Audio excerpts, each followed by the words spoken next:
Bom dia, a paz do Senhor a todos, sejam todos bem-vindos. Somos da Quarta Igreja Presbiteriana Renovada de Osasco, Família em Oração.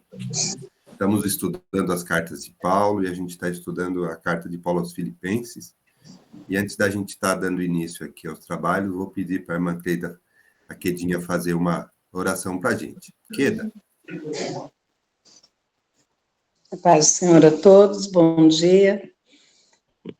Vamos orar?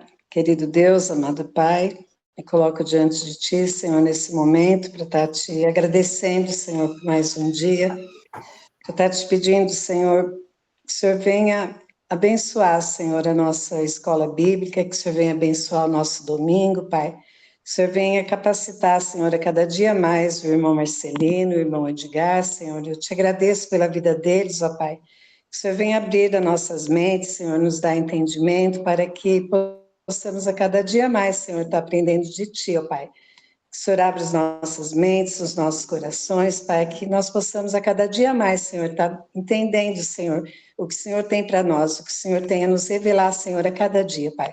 Nós Te pedimos e Te agradecemos, Pai, no nome santo e poderoso de Jesus Cristo, Pai. Amém. Amém. Amém. Obrigado, Queda. Então, vamos dar sequência aqui no nosso estudo. Então, aqui na estante, eu sempre gosto de mostrar a estante, a sexta carta de Paulo aqui na Bíblia, aos Filipenses. A gente está na parte da leitura. Eita, garganta. E aí, na parte da leitura, porque a gente já passou pela parte da introdução, já falamos várias coisas aqui, falamos de Paulo, já falamos da data, dos momentos. Gosto de deixar sempre esse mapinha aqui, né? Roma, onde Paulo estava preso quando ele escreveu a carta. E Filipos, aqui, a primeira cidade visitada aqui no Ocidente para se plantar uma igreja, onde Paulo chegou ali na Macedônia, que é a Europa, né? Primeira igreja que ele plantou ali, ele chegou em Filipos, e foi ali que a gente estudou um pouquinho sobre isso daqui também, né? E aí também eu gosto de deixar esse mapinha, né, onde tem o registro de todas as cartas que Paulo fez, né, onde ele estava quando ele fez cada uma. Então, a gente já estudou bastante sobre isso. E na fase da leitura, né, nós estamos aqui na fase da leitura.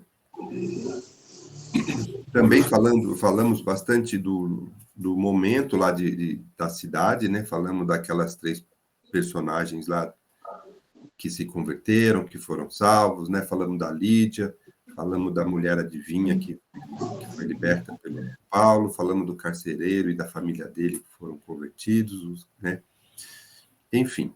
E também falando um pouco da carta, só chamar atenção aqui, no finalzinho aqui do mas, sempre a gente tem um mas, né? Essa carta era uma carta onde Paulo elogia, né, o pessoal lá de Filipos, da igreja, ele elogia o crescimento, tudo, mas, claro, toda igreja tem alguns probleminhas e a gente vai ver alguns desses nessa carta também, né? Lembra que a gente falou?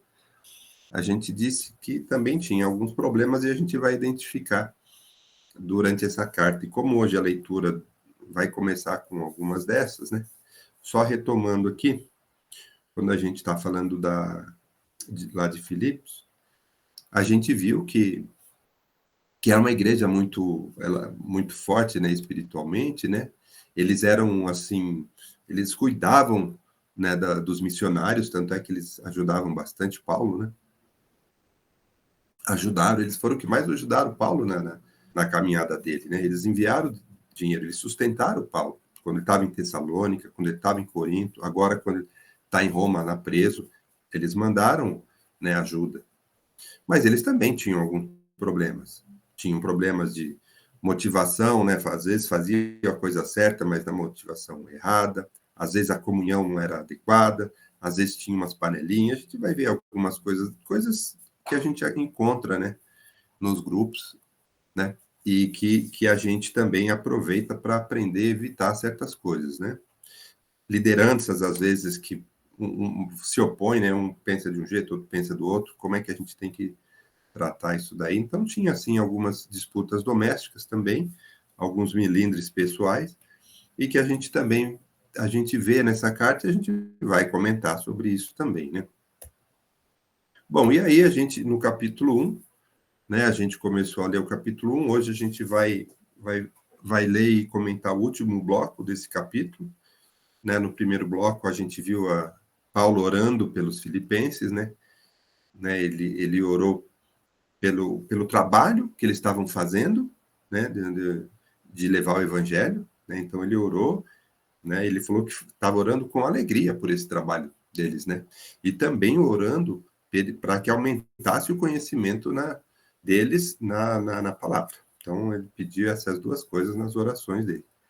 E depois, no segundo bloco, a gente viu que o trabalho de Paulo, né, o progresso do evangelho, mesmo diante das dificuldades. Paulo passando uma situação muito difícil, foi preso,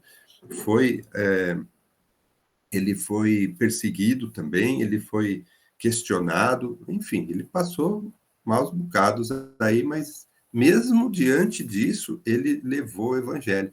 Então, a gente viu isso nesse bloco. E aí, nesse último bloco, né, que a gente vai ler agora, e depois a gente, terminando aqui, a gente já começa o capítulo 2, né, ele estava falando sobre a unidade na igreja, né? Então, a gente vai conversar um pouco hoje sobre isso, né? A unidade cristã nessa luta, né? Que luta, né? A luta de levar o evangelho, de levar Jesus para as pessoas, né? Então, e a gente vai falar por que a gente fala que é uma luta, porque não é fácil mesmo, né? Mas como é que tem que existir essa unidade, né? Então, é isso que a gente vai ler, vai comentar um pouco, e depois, na sequência, a gente já vai para o capítulo 2. E é aqui, nesse bloquinho, que fala sobre essa unidade cristã, é que a gente vai vendo que realmente existem alguns probleminhas que precisam ser atacados, resolvidos, né? Orientados, né? Então, nessa leitura aqui, a gente vai ver isso, tá bom? Então, eu vou ler aqui, né, o último bloco, que é o do 27 ao 30. Antes de eu começar a ler, se alguém quiser falar alguma coisa sobre alguma coisa que já foi falado, ficou alguma dúvida e quiser comentar, fica à vontade. Senão, eu já leio aqui. Bom, então, vou começar, então, aqui a leitura, tá bom? Do 27 até o 30, que é o último bloco do capítulo 1. Vivei, acima de tudo, por modo digno do evangelho de Cristo, para que, ou indo ver-vos, ou estando ausente, ouça, no tocante a vós outros, que estáis firmes em um só espírito, como uma só alma, lutando juntos pela fé evangélica. E que em nada estáis intimidados pelos adversários. Pois o que é para eles prova evidente de perdição, é para vós outros de salvação, e isso da parte de Deus. Porque vos foi concedida a graça de padecerdes por Cristo, e não somente de crerdes nele, pois tendes o mesmo combate que vistes em mim, e ainda agora ouvis que é o meu. Bom, então vamos lá. Primeira coisa aqui, quando Paulo ele fala aqui, né, vivei, ele já está, então é uma orientação. Como é que é para viver? De modo que é para viver. Então, ele já está orientando aqui que precisa viver de modo digno do evangelho. E isto, né, estando eu presente ou não. Então, Paulo, ele foi lá, ele plantou a igreja, né, e ele mesmo ausente, a igreja caminhou, então ele enfatiza isso, não fica me esperando, não. Eu estando ausente ou não, vocês precisam viver de modo digno no evangelho de Cristo, né? E aí ele fala assim, ainda no 27. No tocante a vós outros, que estáis firmes em um só espírito, com uma só alma, lutando juntos pela fé evangélica. Bom, então aqui a gente vai comentar três pontos principais aqui desse versículo 27. São 3 assuntos, 3 conceitos que eu quero trazer aqui para vocês. Então, quando ele fala assim, ó, estais firmes em um só espírito, né? Ele fala que a gente precisa andar de modo digno do evangelho e que a gente tem que estar firmes em um só espírito, como uma só alma. Primeira coisa aqui também que eu queria chamar a atenção, quando a gente fala de um só espírito, uma só alma. Muitas vezes, a gente tem, né, na igreja, muitas vezes a gente vê pessoas desconexas. Né? A gente está todo mundo, né, ouvindo uma palavra, ou cantando um louvor, ou numa situação, num clamor, num louvor, numa oração, e sempre tem algumas pessoas que às vezes está desconectada. Ela está pensando em outra coisa, parece que nem está ali, sabe? Ela está pensando em outra coisa, ela está incomodada com alguma coisa. Muitas vezes a gente vê isso, né? Então, e Paulo fala isso, a gente precisa estar no mesmo espírito, na mesma sintonia, né? E muitas vezes a gente se deixa dispersar. Isso também é muito importante, né? A gente pensar nisso na hora de comungar com os irmãos, né? Na hora da gente estar em comunhão, a gente precisa estar em um só espírito, em uma só alma. Então, essa desconexão, ela não é boa, porque, inclusive, ela pode até desconectar outra pessoa, né? Às vezes a pessoa não está naquele mesmo espírito e se desvia, ou vai fazer outra coisa, ou chama a atenção de outro, ou vai conversar com outro. Então, isso daqui também é uma coisa que pode atrapalhar, né, a boa comunhão dos irmãos, né? E aí ele fala assim, lutando juntos pela fé evangélica. Esse juntos aqui eu até grifei, é uma segunda coisa nesse versículo que eu queria chamar a atenção para vocês. Juntos pela fé evangélica, é muito importante isso. Essa união das pessoas, a comunhão das pessoas, isso daqui é muito importante. Por que que ela é importante? Porque juntos a gente é mais forte. Junto a gente se fortalece no espírito. Junto a gente aprende. Junto a gente ensina. Junto a gente se fortalece no espírito. Junto a gente consegue levar o evangelho mais forte para a comunidade. Não adianta a gente ser um crente isolado, mesmo que a gente fale, não, eu acredito em Jesus, eu já me converti, eu vou falar de Jesus para as pessoas, mas não é só isso, porque quando a gente fala de comunhão, de unidade de pensamento, né, a gente se fortalece e a gente consegue um melhor resultado para levar o evangelho. Um ajuda o outro, juntos, um ajuda o outro. E juntos, um ensina o outro. Juntos, a gente aprende, a gente vê testemunhos, então a gente cresce. A gente aprende, mesmo o que é bom ou o que não é bom, mas a gente aprende. Então a gente se fortalece junto. Então, essa segunda forma que a gente está vendo aqui, que Paulo está falando que a gente precisa estar junto, é muito importante isso, muito. Então, e a terceira coisa aqui que eu queria falar nesse versículo, antes de passar aqui a palavra para o Edgar, é esse lutando aqui, eu até pus em vermelho, né? Por quê? Por que eu pus até em vermelho? Gente, por que ele está falando lutando, né? Porque realmente não é fácil a gente levar o evangelho para as pessoas. Não é fácil a gente, nesse mundo, a gente transformar esse mundo. Não é fácil a gente levar o evangelho adequado para as pessoas. Então, é uma luta, sim. E Paulo mostra, através do testemunho dele, ele mostra que não é fácil. Mas ele também nos ensina que isso é uma coisa que a gente que não pode nos segurar, né? Isso é uma coisa que a gente não pode esfriar, né? A gente precisa, sim, continuar. É uma luta? É uma luta. Mas a gente tem que estar junto para estar fortalecido. Então, esses 3 pontos aqui nesse versículo 27, muito importante. Edgar. Interessante, né? Nesse trecho que ele fala, você até grifou aí as partes mais importantes, mas são mesmo vitais aí para esse, né? São essenciais para esse 27 até o 30. Quando você fala em luta, né? Quando você pensa em luta, independente de ser por esporte, né? Uma luta ali de boxe, uma luta de alguma, né? Um judô, né? Uma taekwondo, essas coisas, todo, qualquer esporte, né, que foca para a luta, você precisa de ter uma estratégia, né, montada, um preparo, né, você precisa de coragem, né? Você não vai enfrentar uma luta sem essa coragem que vem de Deus, né, que te dá força para lutar, estratégias de Deus também, né, e você tem que se preparar, né? Então, é muito fácil falar, eu vou lutar, mas lutar, e você fala, eu não sei manusear as armas, eu não sei, eu não tenho estratégia, eu não tô próximo do comandante que me dá as ordens, ou pelo menos me dá a direção, né?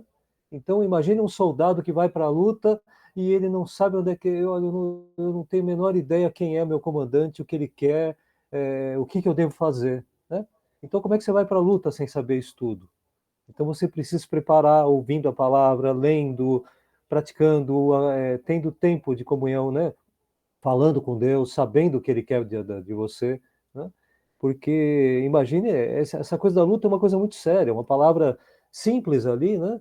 E que a gente também acaba não dando a conotação devida, né? Você precisa estar preparado, né? Essa dignidade também é algo que a gente tem que estar sempre pensando de você ser merecedor, né, disso tudo. Você está sendo um agente do evangelho, você está levando, e essa dignidade é percebida, né, pelas pessoas que estão por perto. Então, ser digno de levar o evangelho é uma coisa muito séria, né? Então, há de se preparar, a gente tem que se preparar, tem que estar sempre atento como está conduzindo a vida, né? Então, e também com um desejo só, que é o desejo do grupo que você está tá ali, incluso está ali os irmãos que estão juntos com você, que estejam também com o mesmo desejo que você, né? E não de uma maneira, olha, eu quero lutar, mas eu quero por tal coisa, ou eu quero lutar por outra coisa. Não, o mesmo desejo nesse grupo que você está inserido, né? Então a igreja tem a mesma ideia, né? O pastor está querendo falar? Sim, aqui são 3 pontos presbiterianos, né, para um cristão, que já foi salientado. Primeira coisa, num só espírito. A gente observa isso aí, a diferença quando a pessoa não está num só espírito, especialmente no louvor. Não estou me referindo à nossa igreja, mas em geral. Eu já vi pessoas que têm um grupo abençoado, que veio à nossa igreja, mas uma das pessoas não tinha nada. A turma estava glorificando a Deus, a pessoa estava lá, ó, quietinho. Então, quando vai à frente, que nem o grupo de louvor, é muito importante antes fazer o que nós fazemos, que a Débora, vocês fazem do grupo do louvor, vai orar primeiro. E, por exemplo, se alguém tiver algum problema muito sério, teve em casa e vai louvar a Deus, você percebe. Então, é muito importante nós levarmos muito a sério, né? Num só espírito. Irmãos, quando a gente vê um grupo de louvor num só espírito, a igreja cai em bênção, sabe? Você percebe perfeitamente a importância de estar num só espírito. Então, o grupo de louvor é uma adoração a Deus, mas é muito importante. Todos os componentes estão num só espírito. Por isso que é muito importante estar, antes de começar o louvor, fazer como a nossa igreja está fazendo, orar juntos, né, para abençoar, para que Deus possa usar cada um de nós, um do grupo de louvor. Outra coisa aqui, outro ponto que eu achei muito aqui, que já foi falado, é juntos, né? Primeiro ponto, louvor, né? Quer dizer, num só espírito. Segundo, juntos, irmãos. Irmãos, quando nós estamos juntos com o mesmo objetivo, é isso que é importante. Não é estar só junto em corpo, é junto em espírito. Então, quando a igreja está junto com o mesmo objetivo, no mesmo espírito, a igreja cresce, a igreja é abençoada, né? A gente percebe no culto de quinta-feira que está acontecendo muito isso aí, quando vem todo mundo para frente, Deus derrama o poder ali. Por quê? Se alguém fica lá no fundão, não recebe, não está no mesmo espírito, né? Então, que junto no mesmo espírito, no mesmo objetivo, né, clamando a Deus para Deus derramar o poder. E outra coisa aqui também que foi falado, outro ponto, é lutando, né? A luta não é com as nossas forças, é a luta com a armadura de Deus. Por isso que é muito importante nós estarmos observando e participando da Escola Bíblica Dominical, onde nos ensina. A luta é grande, mas se você quer lutar com as suas forças, você vai perder. Por isso que Efésios fala, lute, mas com as armaduras de Deus, que é diferente da nossa armadura e da nossa força. Bem? Obrigado. Não estou te ouvindo, Marcelo. Amém, amém. O Edgar quer complementar? Ah, sim, eu sempre quando ouço o pastor falando sobre a questão mesmo de posicionamento, o louvor, sim, ele tá ministrando o louvor, então naquele momento ele tem, né, realmente uma influência sobre o povo que está na igreja, né? Então é um povo diferenciado, que tem que estar preparado, que tem suas, né, qualificações e seus conhecimentos, mas eu digo assim, eu sempre, pessoalmente, né, por isso que às vezes eu tenho que me defender no sentido de posicionamento, né? Existem as individualidades, existem as peculiaridades, as particularidades de cada um, e Deus respeita isso de forma plena, né? Eu penso assim.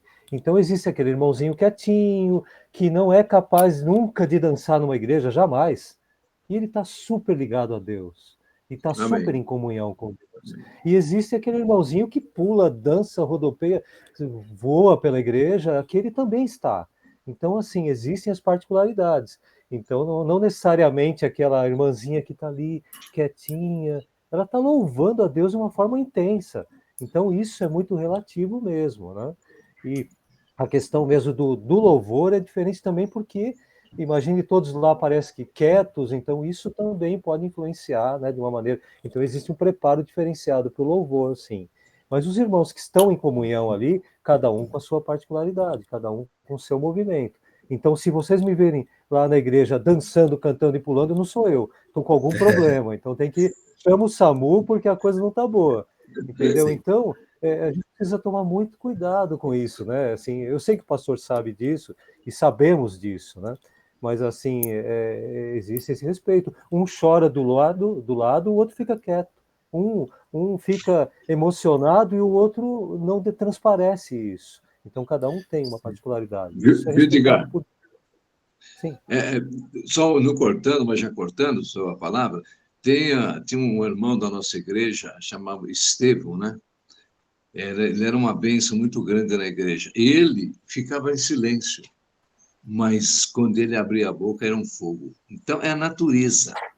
A minha natureza é mais assim, tal. Outra natureza é mais quieta. Não significa que esse pessoa que é mais agitada é mais abençoada do que aquela que está quieta. Não quer dizer. É a vida do cristão que vai demonstrar quem nós somos, né? Não na igreja, mas fora da igreja também, né? E às vezes no silêncio, há silêncio eloquente e sem palavras vãs, né? Dizia Descartes, né? Então realmente às vezes em silêncio Deus está abençoando, daqui a pouquinho a pessoa se levanta e fala uma palavra, e essa palavra com muito poder. E às vezes a pessoa fala tanta coisa, às vezes não tem aquela poder como o do irmão. Então, a natureza do ser humano, né, também é muito válido, né? Então, agora, no louvor, tem que estar sempre buscando a Deus. A pessoa faz gesto, mas o outro está em espírito de oração, é a bênção. Então, não significa, né, que a pessoa vai lá na frente e dança, tal, amém. Agora, tem pessoa como alguém que a gente conhece, né? É mais quieto, mas não é por isso que está menos ou mais abençoado, não. É a sua natureza. É a nossa natureza de adorarmos ao nosso Deus do nosso modo, do meu jeito. Eu sou mais expansivo de levantar a mão, né? Agora estou com um problema no braço, não posso levantar muito a mão, né? Mas eu gosto, né? E tem outros que é mais mas não quer dizer que um é mais abençoado do que o outro. A nossa vida que diz quem eu sou e quem você é. Amém. Sim, intimamente, E só né? para A intimidade eu complementar, né, assim, Edgar, quando a gente fala aqui em um só Espírito, seja no louvor, seja na palavra, seja no que for, né? A gente tem, sim, as pessoas que estão no mesmo Espírito, quieta ou dançando ou pulando. E tem as que não estão no mesmo Espírito. Então, muitas vezes, vamos supor que está lá fazendo a palavra, né? Está fazendo a palavra e a pessoa está assim, olha para lá, fala com a criança, conversa ali, não sei o quê. Ela não está no mesmo Espírito, né? E tem aquela pessoa que está ali quietinha, abaixada, cabeça, e ela está conectada com Deus ali naquele momento, aquela palavra está fazendo diferença na vida dela, e seja no louvor também, ela está ouvindo aquela louvor, ela está quietinha, ela está na mesma sintonia, né? Então, independente, né, se a pessoa é mais alegre, é quietinha ou não, a questão aqui que eu chamo a atenção principal é estar no mesmo espírito, estar ali dentro, né, junto com a igreja naquele momento, porque tem pessoa que às vezes não está ali, ela está ali, mas não está ali, porque ela está com algum problema, ela precisa resolver algum problema, ela não presta atenção na palavra, às vezes ela tem as crianças, às vezes, que vamos supor, ela leva um filho e não consegue prestar atenção, muitas vezes a gente tem uma desconexão, né, que a pessoa não está ali naquele momento, seja ela quietinha ou não, né? A gente tem sempre os quietinhos ali que estão conectados, que é o exemplo que você deu, né? Mas, enfim, Marcelino. vamos em frente. E também, Marcelino, tem também essa questão de, a gente está falando nós não estamos falando de emoção, nós estamos falando de racionalidade, o culto racional a Deus. Então você está conectado mente e coração com Deus, mas não é o emocional. Se você se envolve simplesmente pelo emocional do louvor, ou até da pregação, você chora por uma pregação, mas você não está conectado àquilo que Deus está falando, é só bonito. Você é capaz de achar algo muito bonito, ou algo muito emocionante, mas eu não sei, alguém pergunta, você entendeu o que ele falou? Não, mas eu achei tão bonito, entendeu?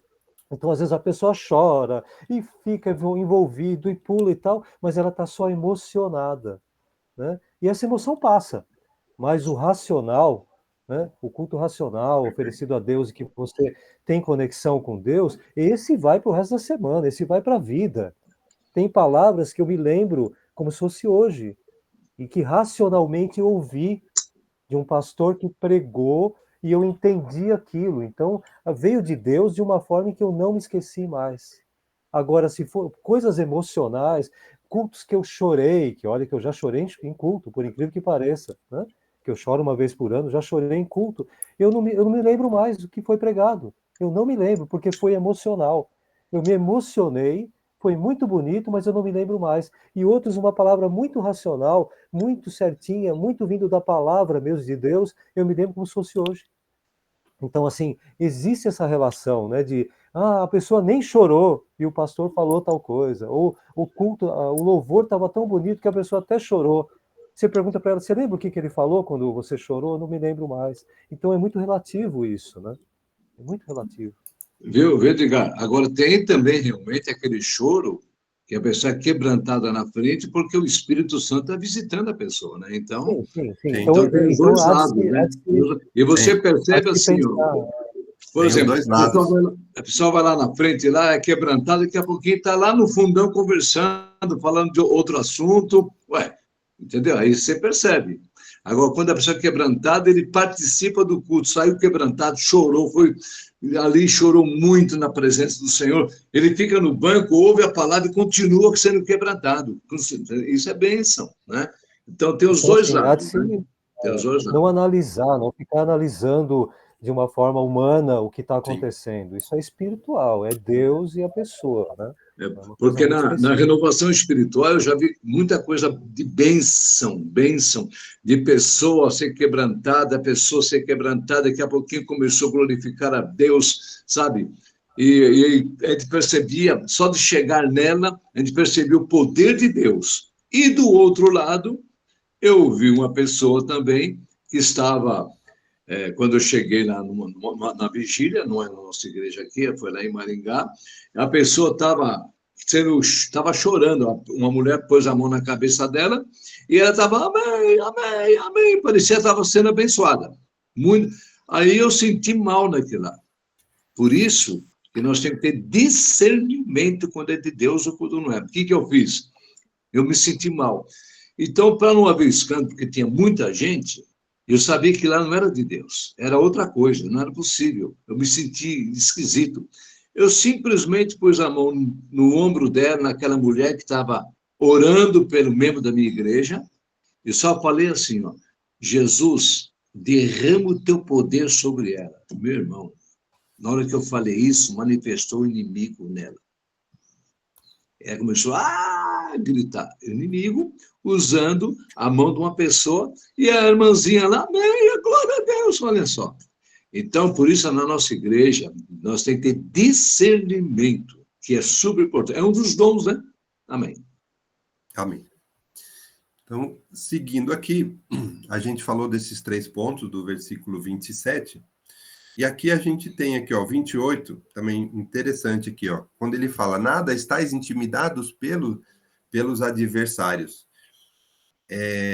Antes até de eu seguir ainda no 28.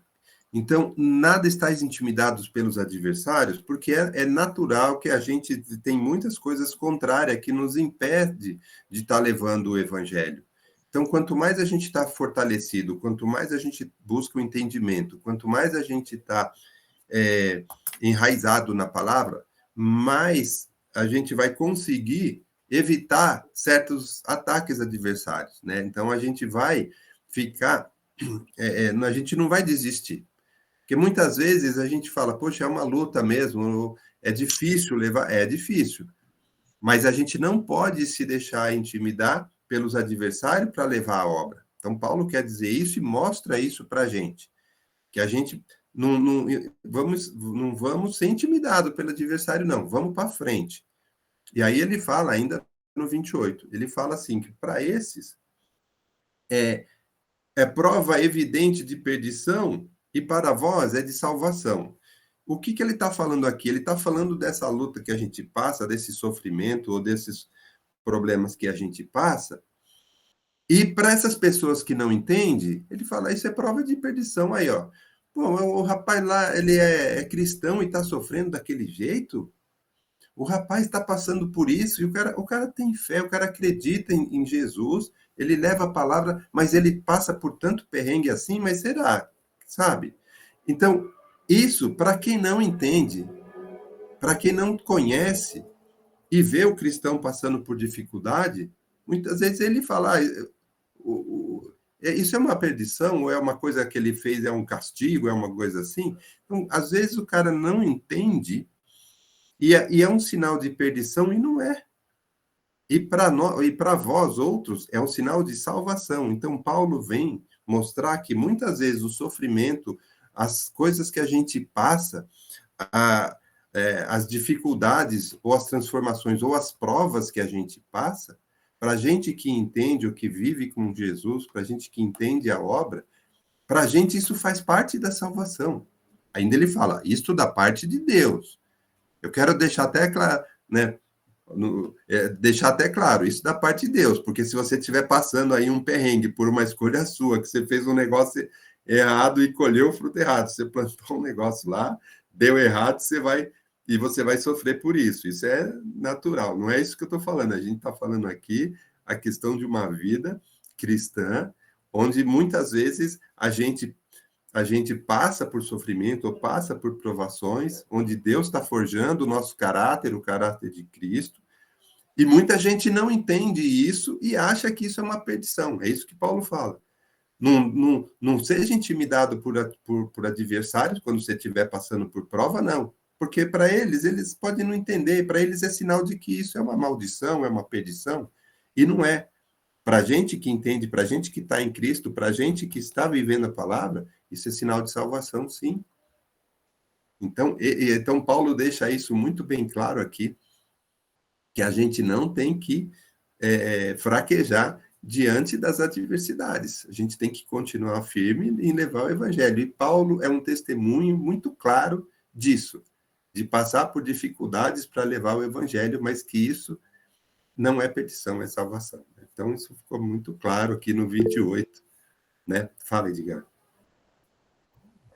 Você vê ali, essa prova seria como que uma demonstração de que a coragem que você tem diante das adversidades, né? A coragem que vem de Deus, isso vai causar efeito naqueles que se continuarem errados, vão ser vencidos, vão perecer, né? Então, quando você demonstra essa coragem que vem de Deus, isso causa impacto naqueles que vão ser, né, vencidos, e fala, peraí, não, eu tenho que largar dessa vida e me corrigir aqui para ter a mesma vitória que eles estão conseguindo, né? Mediante a coragem que eles têm. Então você vai ser uma prova evidente, né, de que você está vencendo seus adversários da sua forma, né? E às vezes o adversário a pessoa não entende, né? Ele está preso. Como assim, preso e tem vitória? Não é essa vitória que o mundo conhece, né? A gente confunde muito às vezes a vitória de ter prosperidade, de ganhar muito dinheiro, de ser famoso, de ser isso. Essa não é essa vitória que a gente está falando, essa é a vitória do mundo, né? Nós estamos falando da vitória em que, independente do que está acontecendo na nossa volta, a gente está feliz, corajoso, enfrentando. Essa é a nossa, né, o nosso testemunho de vida, né? E isso provoca essa perplexidade de quem está por perto, fala, como assim ele tá feliz, preso? Como assim ele está feliz e com dificuldades em casa, com doenças, com falta, né, com dificuldades para conseguir melhorar de vida e tal? A pessoa, mas você é um derrotado? Não, eu sou um vencedor. Eu só não tenho aquilo que dá prestígio no mundo, mas aquilo que me dá valor mesmo, que é a salvação, eu tenho. Então, essa é uma prova que a gente pode transparecer, né, para esses que a gente tem que alcançar, né? Isso é interessante. E muito, muito interessante, e aqui no 29, ele já fala, mas, né, por quê, né? Porque ele está falando, mesmo o sofrimento, né, as coisas que a gente passa para levar o evangelho, né, que para a gente isso é salvação e para os que não entendem ainda é perdição, né? E aí ele fala aqui no 29, ó, porque vos foi concedida a graça. Então, essa graça, né, que Paulo já deixou claro que viver é Cristo e morrer é lucro, essa graça, essa salvação, né, isso daí é maravilhoso.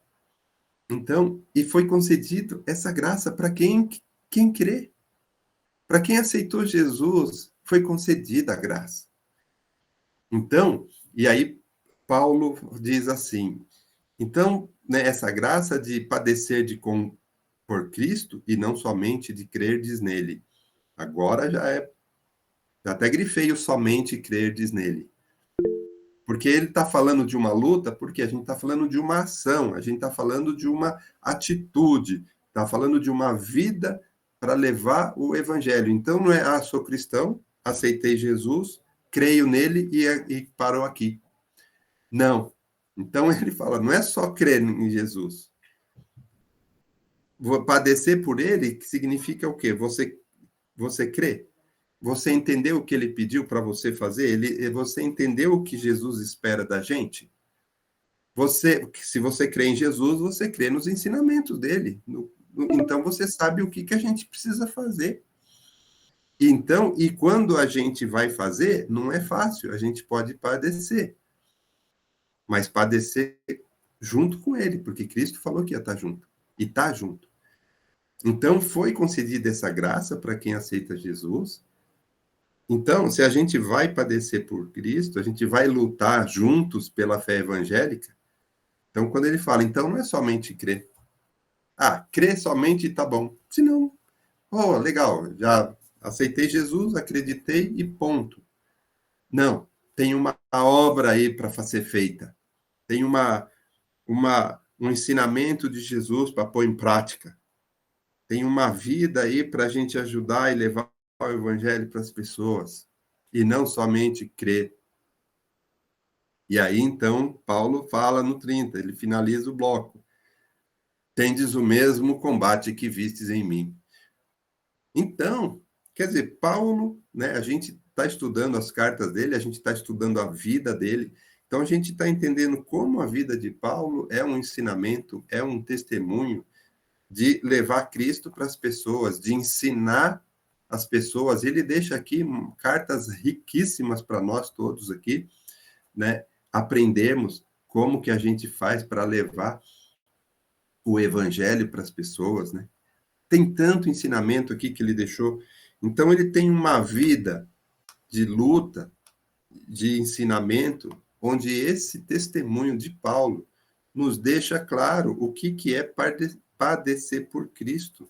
E nos deixa claro a vitória, a salvação, a graça que nós recebemos de Jesus. Então, ele deixa isso muito claro.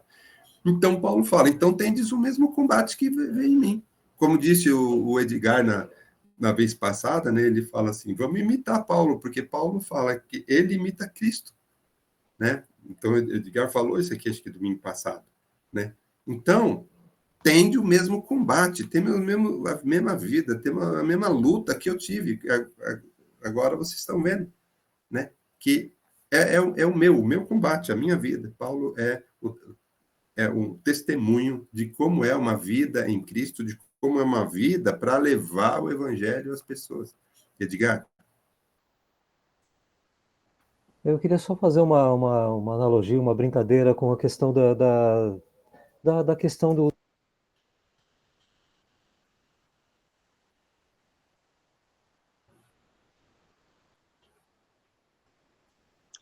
Não estou te ouvindo, Edgar.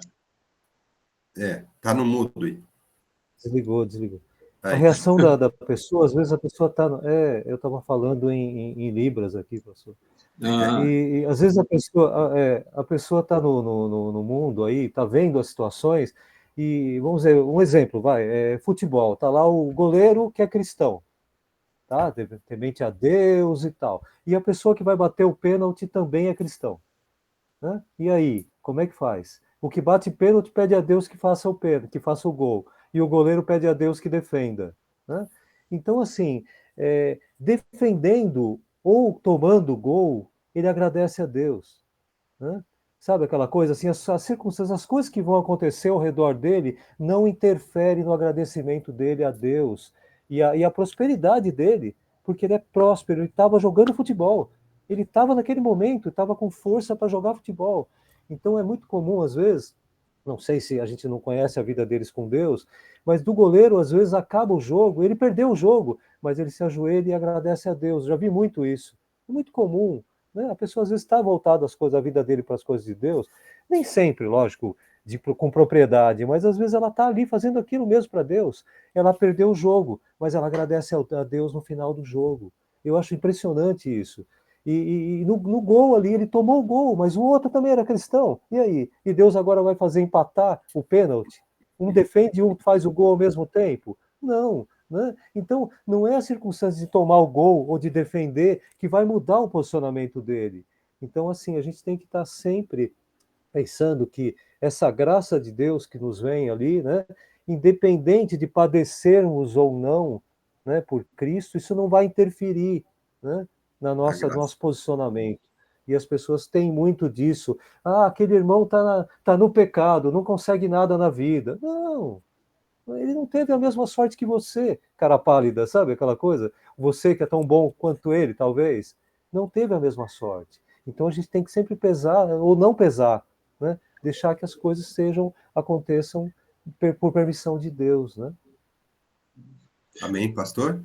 Amém. Isso é que o Edgar está falando. Eu imagino assim, o goleiro, ele é evangélico, quem vai bater o pênalti também é evangélico. Então, os dois oraram, né? E daí, a bola vai fazer o quê? Não tem como, né? Então, é a natureza, não é? Eu orei mais, eu acertei o gol. Não, eu orei mais, eu defendi a bola. Não tem nada uma coisa com isso aí. É bem diferente as coisas. É a natureza nossa, né? A nossa vida é uma vida contínua, né? Independente de qualquer coisa. Agora, aqui, quando fala padecer, olha só, Paulo tinha toda a autoridade de falar padecer. Eu padecer, ter luta e não negar. E, infelizmente, o Edgar deu uma palavra mais ou menos sobre isso aí também. Muitas pessoas que passam por provas são julgadas, sabe? Eu já, nessa minha caminhada, aí vi cada barbaridade. Uma pessoa que estava morrendo de câncer, alguém falou, mas isso aí acho que é a mão de Deus. Meu pai amado, é uma barbaridade que existe, uma infantilidade de pessoa, sabe, que não conhece nada da Bíblia, nada, e fica falando coisas que não deve falar, e às vezes machuca tanto a pessoa ou tanto a família, né? Eu já vi, bem recente, alguém falar isso aí. Essa mulher, sabe por que está sofrendo assim? Por quê? Porque quando ela era nova, ela fez tal pessoa sofrer. Mas depois ela aceitou Jesus, foi uma bênção daí. Acabou tudo, não tem isso aí. Então, é um perigo, né? A gente falar isso aí e falar porque a pessoa está passando por luta, a mão de Deus. Que misericórdia, né? Misericórdia. Então, imagine Paulo, né? Sofreu tanto, Pedro, Paulo, né? Os apóstolos. Então, e daí? Então, as pessoas que falam isso é a pessoa que não lê a Bíblia, que não tem a escola dominical, né? Pessoas realmente que não conhecem nada da Bíblia, nada. Então, é perigoso pessoas ficar julgando. Essa palavra de padecer. Então, padecer por amor a Cristo. Amém por isso, que Deus nos dê força se chegar esse momento das nossas lutas, para nós nunca negarmos o Senhor por nada. Assim, temos que imitar Paulo, que não é fácil, né? E aqui, o que eu observo aqui também, é que Paulo, no finalzinho, esse capítulo 2 aqui, no capítulo 2, nós vamos observar também, e nesse finalzinho aqui a gente percebe o padecer de Paulo é com alegria.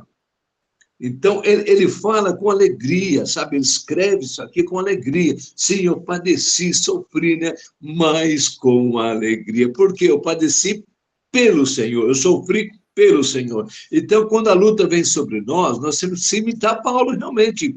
Falar, a luta vem, mas eu estou padecendo por amor a Jesus, eu vou ficar mais firme ainda do que estava.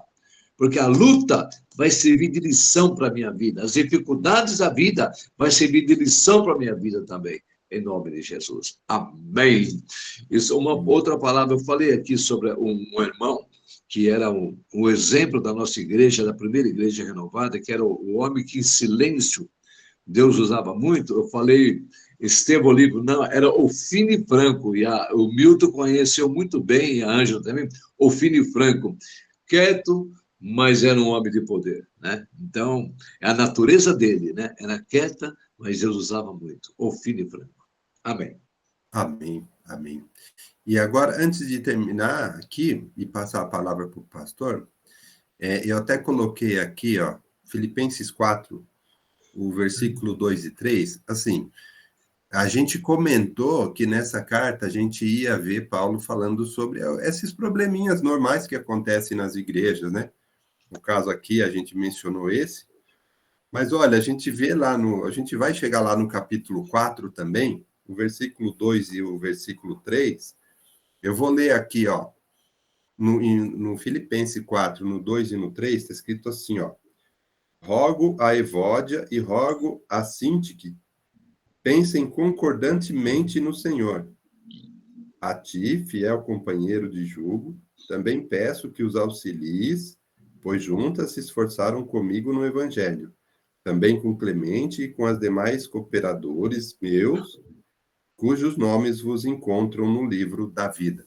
Então, Paulo está dando outro exemplo aqui, que às vezes acontece isso, né? De um entender de um jeito, outro entender do outro, e ele fala aqui sobre Evódia e Sintique, né? Para que elas cheguem num acordo, para que elas cheguem num entendimento, porque ele falou que ambas se esforçaram no Evangelho, né? E também são cooperadores, quer dizer, são pessoas cristãs, mas às vezes a gente tem, assim, diferenças de pensamento, isso é normal acontecer, mas a gente precisa lutar pela concordância, para que fique todos em um só espírito, né? Num entendimento único, né? A gente lutar pela essa união, né? Então, esse último bloco que a gente viu aqui, que eu estou encerrando hoje, é a união da igreja, Eu só dei esse exemplo que a gente vai falar mais para frente, porque acontece sim, conforme a gente já falou, acontece sim, às vezes, a discrepância de entendimento, e a gente precisa, sim, observar e cuidar para que isso não venha atrapalhar o outro. Agora eu vou passar a palavra para o pastor Vanderlei para fazer a oração, né? Que falta aí 3 minutos. Para fazer a oração, e o domingo que vem, capítulo 2. Amém. Só quero deixar aqui, 2 Timóteo, capítulo 2, o versículo 12, que fala sobre sofrer. Fala assim: se sofrermos, também com ele reinaremos. Aí, capítulo 2, verso 12. Se sofremos, também com ele reinaremos. Agora vem, aquele que sofre nega Jesus, porque sofreu, era muita luta que eu tive. Mas se negarmos, também ele nos negará. Aqui, capítulo 2 de Timóteo, 2-11. 2:12, desculpa. Aqui fala a bênção de sofrermos por amor a Jesus. Pai amado, obrigado, Deus, por essa escola bíblica dominical. Continue capacitando, Pai amado, os nossos professores, o Edgar, Pai amado, o Marcelino, e abra o nosso entendimento, nós que somos alunos da escola dominical. Pai, que nós possamos ter sede de aprender a palavra de Deus. E abençoe o culto de hoje à noite também, com muito poder. E a graça do nosso Senhor e Salvador Jesus Cristo, o grande amor de Deus, nosso Pai, a eterna e bendita consolação do Espírito Santo esteja sobre todos nós que participamos da Escola Bíblica Dominical, em nome de Jesus. Amém! Amém! Shalom, Adonai! Amém! Fique na bem! Deus abençoe a todos!